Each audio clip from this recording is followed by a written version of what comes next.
할렐루야 샬롬하고 우리 인사합니다. 할렐루야 샬롬 샬롬 샬롬 샬롬 샬롬. 하나님 사랑합니다. 여러분 주 안에서 사랑합니다. 오늘 말씀이죠. 요한복음 20장 24절에서 31절. 우리의 믿음의 깊이는 과연 어느 정도인지.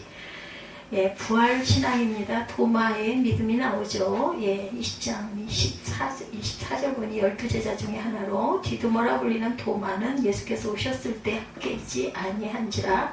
다른 제자들이 그에게 이르되 우리가 주를 보았노라 하나 도마가 이르되 내가 그의 손에 못자국을 보며 내 손가락을 그 못자국에 넣으며 내 손을 그 옆구리에 넣어보지 않고는 믿지 아니하겠노라 하니라. 그리고 나서 8일이 지났어요. 제자들이 다시 집안에 있을 때 도마도 함께 있고 문들이 닫혔는데 예수께서 오사 가운데 서서 이르시되 너에게 평강이 있을지어다. 여러분들 샬롬 아시죠? 도마에게 이르시되 내 손가락을 이리 내밀어 내 손을 보고 내 손을 내밀어 내 옆구리에 넣어보라. 그리하여서 믿음 없는 자가 되지 말고 믿는 자가 되라. 도마가 대답합니다. 나의 주님이시오 나의 하나님이시니다. 예수께서 이르시되 너는 나를 본고로 믿느냐? 보지 못하고 믿는 자들은 복되도다 하시니라. 예수께서 제자들 앞에서 이 책에 기록되지 아니한 다른 표적도 많이 행하셨으나 오직 그것을 기록하면 너희로 예수께서 하나님의 아들 그리스도이심을 믿게 하려 하며 너희로 믿고 그 이름을 힘입어 생명을 얻게 하려 함이니라. 목적이 그 이름을 힘입어서 너희에게 생명을 얻게 하려 합니다. 이렇게 말씀합니다. 초기 그리스도인들은 처음부터 자신들의 정체성을 예수 그리스도의 부활에 관한 증인이다 이렇게 생각을 합니다. 바울은 그리스도의 부활이 없으면 복음 선포도 헛것이고 믿음도 헛것이라고 고린도전서 15장 14절에 또한 19절에 이렇게 증거합니다. 그리스도교가 유대교의 안식일이 아니라 안식일 다음 날인 주일에 예배를 드리게 된 이후에는 그리스도교가 로마의 국교로 자리를 잡게 되는 정치적 배경이 있기는 하지만 근본에는 예수 그리스도 부활이 주일에 일어나는 데 있어요. 그죠? 안식일을 지켜서 안식교 여러분들 아실 거예요. 토요일날 예배하는 교회들이 있습니다. 그런데 그것은 안식교인 거고 우리는 주님이 금요일날 운명하시고 나중에 부활하신 날이 무덤에서 없어지셔서 부활하신 날이 주일날이었기 때문에 주일이 우리의 주일이 되었다라는 거. 그리스도교는 그 출발부터 그리스도의 부활 경험이 없으면 성립이 안 돼요. 그걸 믿지 못한다면. 오늘날 많은 그리스도인들에게 예수 그리스도의 부활은 안타깝게도 일종의 신앙적 구호로만 남아있어요. 부활절도 그럴듯한 행사를 위한 절기로 전락을 해버립니다. 중요한 건 참 이렇게 행사를 기념하기 위해서 행사하는 건 정말 좋은데 자칫 잘못하면 이런 그 행사의 그런 어떤 모습 그것만 기억이 남아서는 안 된다는 거죠. 일주일 전 서울 영락교회에서 열린 부활절 연합예배 그리스도인들이 대통령이 참석해서 축사를 한 사건이 있었어요. 그죠? 양쪽에 그 이해타산이 맞아 떨어져서 벌어진 일이었을 겁니다. 그런데 예수 그리스도의 부활을 어떻게 생각하십니까? 부활을 믿는 근거는 과연 어디 있을까요? 신약성경에서는 예수 부활에 관한 직접적인 이야기가 예상외로 많지가 않아요. 그 이유는 부활신앙을 바탕에 깔고 있기 때문에 당연한 것이다 라고 생각을 해서인데 서로 사랑하는 부부가 말을 할 때마다 당신을 사랑해 하고 반복하지 않은 듯 나 당신 사랑의 소리를 평생 안 하고 못 들어봤다 이런 얘기들이 있어요. 근데 그건 그냥 당연한 거니까 그래도 해야 되겠죠? 저는 해야 된다 생각합니다. 부활 믿음을 가장 자세하고도 체계 있게 다룬 본문이 고린도전서 15장이에요. 15장 20절에 그리스도께서 죽은 자 가운데서 다시 살아나사 잠자는 자들의 뭐가 되셨어요? 첫 열매가 되셨나니 이렇게 고백하고 있죠. 그 다음에 이어서 22절에도 보면 그리스도 안에서 모든 사람이 삶을 얻으리라고 말씀해요. 그럼 뭐예요? 살아난다라는 거예요. 그리스도 안에서 모든 사람이 삶을 어디 안에서? 그리스도 안에서. 이 문장에 나오는 삶을 얻으리라는 헬라어는 그 shall be made alive라고 번역되어 있습니다. 영어로 보면 KJV에 그 단어가 shall be made alive.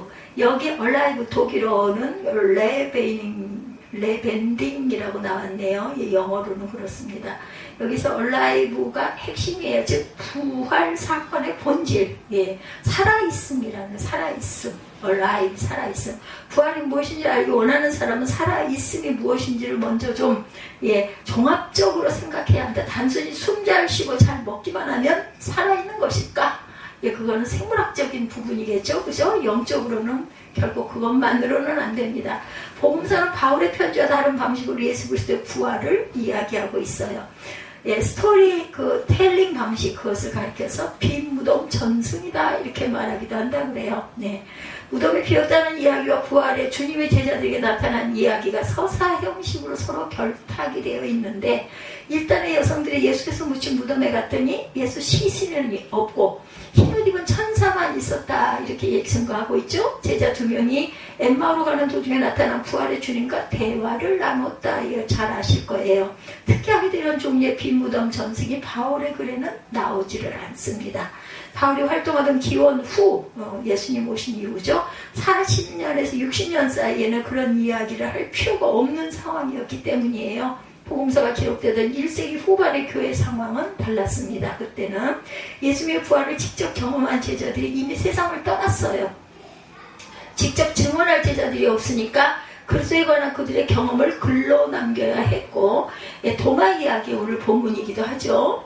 예, 사복음서가 전하는 예수 부활, 빈 무덤 이야기는 중복되기도 하고 약간씩 다르기도 합니다. 가장 짤막하게 전하는 복음서가 마가복음이에요. 마가복음. 즉 마가복음 16장 1절에서 8절에 안식일을 앞두고 급하게 매정한 예수님 시신을 수습하려고 안식 후 첫날 이른 시간에 무덤으로 간 일단 여성들이 무덤에서 예수님의 시신을 찾지 못하고 돌아와 제자들에게 자신들이 본 현상을 전했다는 이야기가 나오죠. 그 뒤로 짤막하게 나오는 몇몇 단편들은 사본에 따라서 빠졌어요. 그래서 요한복음에는 다른 복음서에 나오지 않는 부활 이야기가 많이 나오는데, 예, 그 중에도 도마 이야기가 특별해요. 이 이야기로 인해서 도마에게는 의심 많은 제자라는 별칭을 달게 됩니다. 도마는 아마 동의하지 않을 거예요. 요한복음의 독립전승인 마르다와 마리아 오빠 나사로를 예수께서, 예, 굉장히, 예, 사랑하시죠. 그리고 다시 살리신 이야기가 또한 등장하죠. 예수께 어떤 위기가 닥칠지 모른다는 사실을 직감한 도마는 동료 제자들에게 우리도 주와 함께 죽으러 가자 이렇게 말해요. 요한복음 11장 16절에 증거합니다. 큰 소리로 말했다고 그러죠. 오늘 본문에서 부활의 주님이 제자들에게 나타났을 때 마침 도마는 그 자리에 없었죠. 다른 제자들이 도마에게 주님을 보았다 말하자 도마가 하는 말이에요. 오늘 본문이 내가 그의 손에 못자국을 보고 내 손가락 그의 못자국에 넣고 내 손을 그 옆구리에 넣어보지 않고는 믿지 아니하겠노라. 이 말 때문에 믿음 없는 자가 되어버렸습니다. 도마의 주장이 크게 잘못된 게 아니죠. 상식의 차원에서 말이 안 되는 이야기를 무조건 믿을 수는 없는 거 아니겠는가. 요한복음 공동체에 속한 적지 않은 이들 역시 도마의 심정이었을 거예요. 말을 안 했을 뿐이겠죠. 그죠? 신앙이 없어서 그렇게 주장한 것은 아니다. 예, 더구나 지금은 세월이 많이 흘렀고 그걸 직접 경험한 제자들도 없는 상태니까 어떻게 보면 굉장히 힘듭니다. 교회 밖의 사람들은 물론이고 많은 그리스도인들도 도마의 발언에 동조할 수도 있다는 거. 그래서 일종의 실용주의 신앙이라 할 기복주의와 도덕주의와 경건주의 그리고 더 나아가서 심리주의적 신앙 형태에 기울어지게 됩니다. 어떤 신앙 형태에서는 예수 그리스도의 부활이 어딘가 모르게 불편한 이물질처럼 믿어야 돼 말아야 돼 이런 갈등을 하시는 분들도 솔직히 좀 있을 거예요.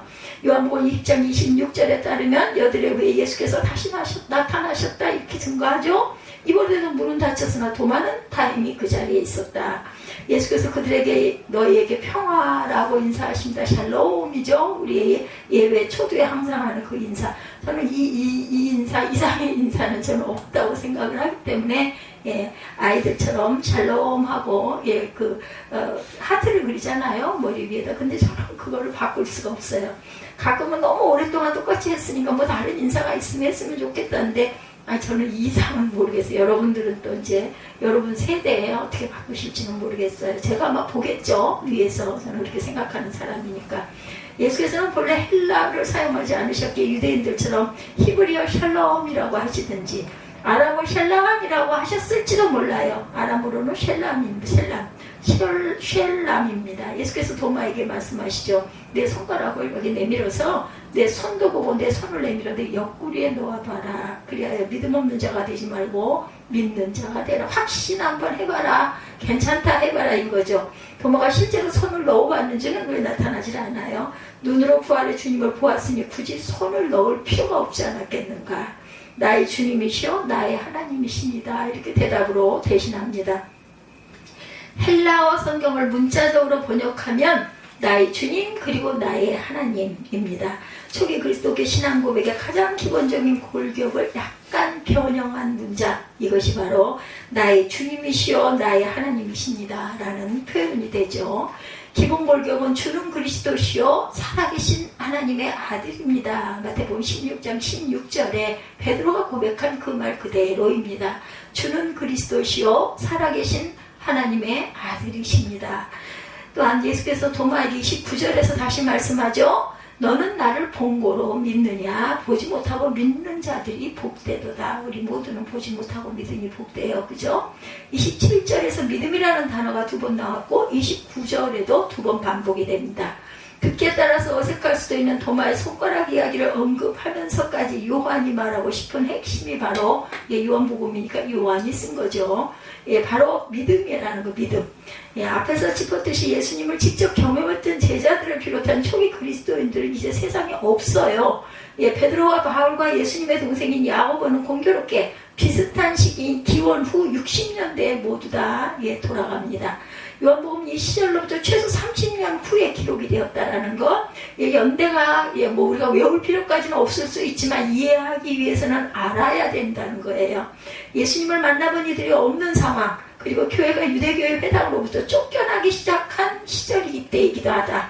요한은 보지 못하고 믿는 것을 어딘가 부족하거나 어색하게 생각하는 이들을 향해서 오히려 복되다라고 돋궈서 이야기를 한 거예요.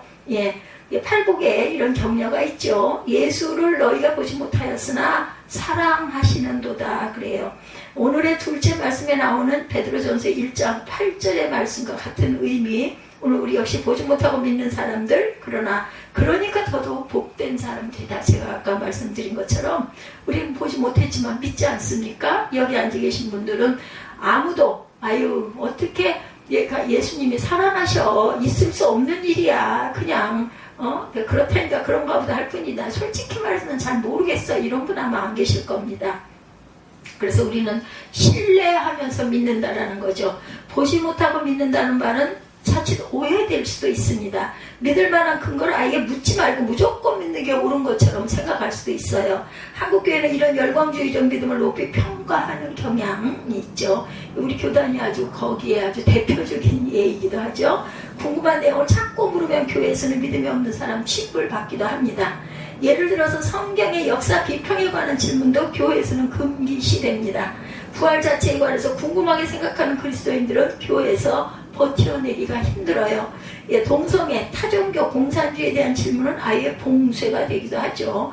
그래서 생각 있는 신자들은 아예 입을 다물거나 다른 데서 은밀히 나 참 그게 이해가 안 되고 이게 좀 해결이 됐으면 좋겠어. 이런 분들은 그것을 교회에서 묻지는 못하죠. 답을 찾으려고 두리번거리다가 반기독교 영향을 받아 시험에 들기도 하고 어디에 빠져요? 이단에 빠지기도 하는데 이상하게 꽈서 하나님을 맞다, 옳다, 계시다 증거해요. 말씀이 다 맞는 것 같아. 근데 맨 끝, 그래서 이단이라고 하죠. 끝단자, 단이 다르다. 그리스도께서 말하는 믿음은 두 차원이 있습니다. 하나의 차원은 신뢰, 그리고 영어의 trust, 여기에 해당하죠. 하나님이 신뢰할 만하니까 믿는 거지 아무런 근거 없이 믿는 게 아니다. 덮어놓고 믿는 거는 아닌 거예요. 구약은 하나님이 왜 믿을 만한 대상자인지를 끊임없이 계속 증거하고 말합니다.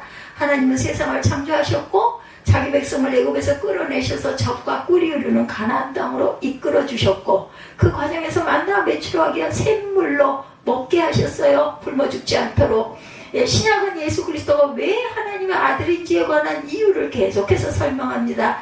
예수님은 안식일의 본질을 정확하게 제시하시고 바리새인과 서기관의 위선을 아주 그냥 허러뜨려 버리죠. 자기 자신과 율법에 묶인 이들을 해방시킵니다. 삶을 하나님 안에서의 축제로 끌어올리신 분이 바로 누구세요? 예수 그리스도.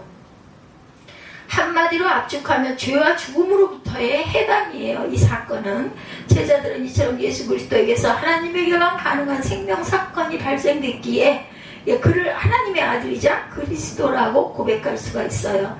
예수님이 인성이 아닌 신성이다라고 이 부분이 결정이 될 때까지는요, 여러분들은 잘 모르시지만 말도 못하게 많은 회의와 회의, 공의회죠. 믿는 사람들이 모인 공의회가 여러 번 계속 반복돼서 그 공의회가 열리고 거기에 대한 증거를 제시하고 그 부분을 따지고 뜯고 비평하고 엄청나게 많은 회의를 통해서 그분은 하나님의 아들이고 사람이 아닌 신의 아들이다라는 결정이 됐다라는 것을 저는 여러분들에게 말씀을 드리고 싶어요. 그냥 또 누군가가 하나가 예수님은 신이야, 부활했으니까 이 사람은 사람이 아니고 신이야, 그냥 이렇게 그래서 열린 결론이 난 게 아니라는 거. 얼마나 많은 믿음의 사람들이 여기에 참석을 하고 토론을 하고 여기에 반론을 제시하고 이렇게 했지만 아무리 해도 이분은 신이라고 하지 않으면은 이건 답이 안 된다여서 하나님의 아들이고 신이라고 결정이 됐고 성자 예수님이 되셨다는 거. 신뢰할 만한 대상인지 아닌지를 판단하려면 지성은 필수입니다. 알아야 됩니다. 신학 작업도 필수이죠. 그리스도교의 역사는 이런 지성적인 신학 논쟁의 결과라는 것을 제가 말씀을 드려요. 제가 무식해서 이걸 아주 직접적으로 깊이 박사가 되고 이걸 연구한 바는 아니면 저는 영으로 믿습니다. 영으로 믿고, 그런데 논쟁의 결과라는 거, 신학 논쟁의 결과, 제 얘기가 아니라 많은 논란들이 있고 거기에서 결정된 게 예수님은 하나님의 아들입니다. 예수님이 왜 온전히 신이고 온전한 사람인지에 대한 논쟁과 삼일체 논쟁, 그리고 영지주의와 이단 논쟁이 교부시대에 아주 뜨거웠다고 그래요. 이 교부시대가 굉장히 옛날 일이지 않습니까? 근데 정말 기가 막힌 것은 이런 것들은 저는 책에서 얻어진 게 아니라 그냥 성경을 읽으면서 그냥 저절로 제 마음 안에 심어졌어요. 그래서 저는 그걸 믿어요. 그래서 여러분에게 이걸 어떻게 뒤집어서 보일 수가 없는데 오늘 본문에 이런 내용이 있기 때문에 저는 성경 외의 것은 얘기를 안 하거든요. 내가 틀릴 수도 있기 때문에. 그렇기 때문에 제가 말씀을 드립니다. 하나님 나라를 선포하는 일이 교회에 현장되는 게 한정된 게 아니라 세계 전체에서 일하는 하나님의 선교 미션이라고 그러죠. 미션 대오라는 사실에 대한 신학 논쟁도 1960년대부터 치열하게 전개되었다고 그래요. 1960년대면 그렇게 멀지가 않아요. 그죠? 한 60년 전이니까. 가끔 교회에서 지성무용론과 신학무용론이 나오는 걸 본다고 그래요. 유치한 발생이죠. 저는 이런 건 잘 별로 관심이 없지만 어쨌든 그렇다고 합니다. 교회가 신학교는 아니나 교회의 모든 일은 신학과 뗄래야 뗄 수 없는 관계에 있다. 성경이 그렇겠죠. 성경이. 저는 한국교회가 지성적인 공동체로 탈바꿈해야 한다 이렇게 생각합니다. 높아지게 지성적이어야 되는 것은 맞습니다. 그래서 잘 안 되는 이유는 한편으로 그리스도교 신앙에 관한 지성적인 생각 자체가 수고롭기도 하고, 다른 한편으로는 일반적인 종교심에 근거해도 교회가 얼마든지 운영되기 때문이다. 그렇게까지 안 해도 그냥 성경만 전해도 얼마든지 되기 때문이다. 그거보다는 어떻게 보면 영적인 부분으로 기도하고 깨달음 주시고 하는 성령 하나님이 계시니까 이럴 수 있어요.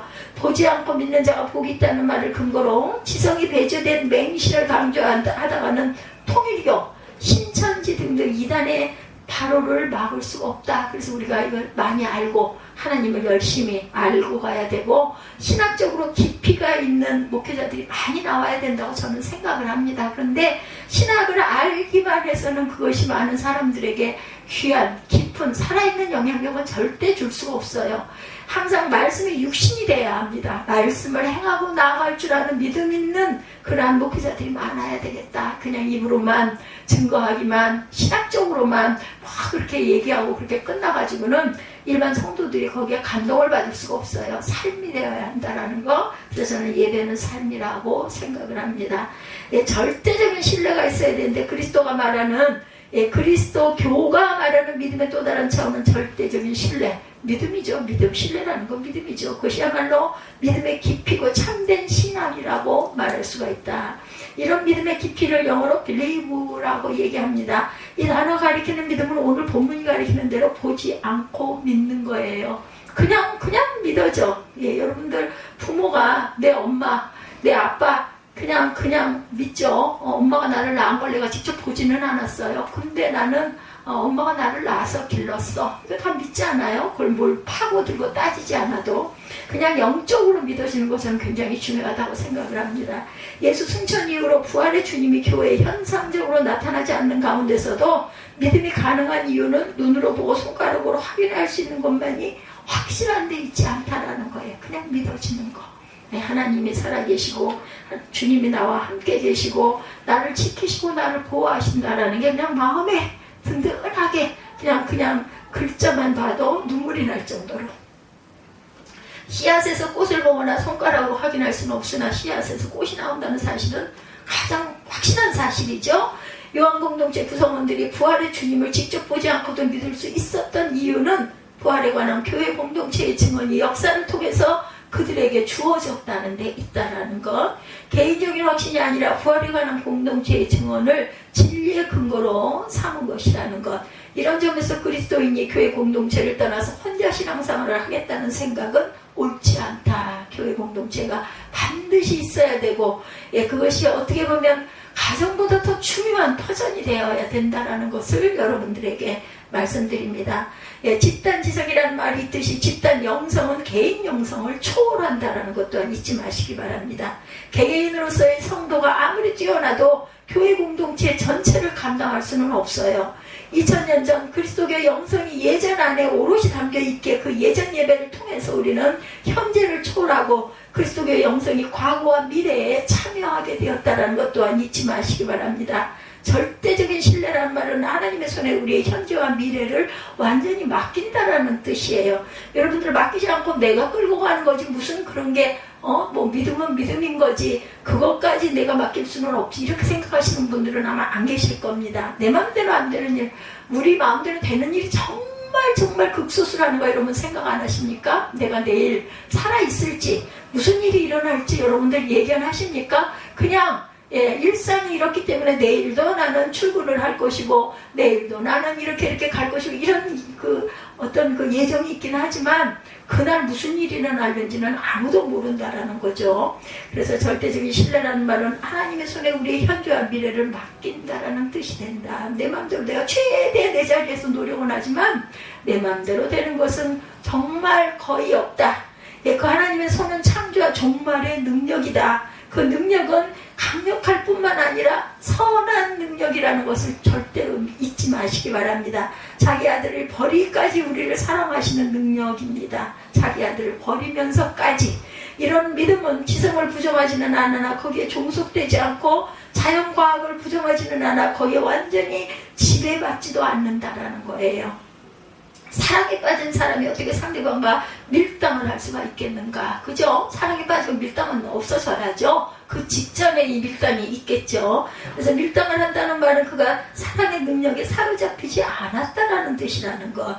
하나님께 자신의 미래를 완전히 맡기는 사람은 하나님을 절대적으로 믿고 순종하고 사랑하는 사람은 어떤 상황에서도 하나님을 부정하지 않고 부정할 수도 없고 또한 자기 삶을 낮춰보지도 않습니다. 말 그대로 절대적인 긍정의 세계 안으로 들어가는 거지. 이것이 곧 믿음의 깊이라는 것입니다. 소소한 것까지도 주님 앞에 맡기고 기도할 줄 아시는 어린 아이와 같은 그런 믿음을 하나님께서는 사랑하신다라는 거 잊지 마시기 바래요. 그런 것까지 그게 무슨 믿음이냐?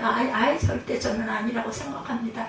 어린 아이일수록 부모를 더 신뢰하고 부모에게 전폭적으로 매달리죠. 그럴 때 부모는 어때요? 모든 것을 채워줍니다. 만들어줍니다. 그죠? 아이고 이 녀석이 이게 그렇게 필요했어. 또 그러기도 전에 얘에게는 이게 꼭 필요할 텐데 이런 생각으로 부모가 미리 또한 그것을 만들어서 허락하시기도 한다는 걸 절대 잊지 마시기 바랍니다. 세상 사람들은 우리 이런 절대적인 믿음을 호황하다고 말하고 그런 믿음에는 자기들이 아는 확실성이 없다고 말할지도 모르지만 그렇지 않다라는 것. 어린아이와 같은 믿음을 하나님은 사랑하신다는 걸 절대 잊지 마세요. 무슨 지성이니 그런 걸 그렇게 믿어. 절대 아닙니다. 지성 위에 영성이 있고 영성 안에 하나님의 은혜가 있다는 것을 여러분들 잊지 마시기 바랍니다.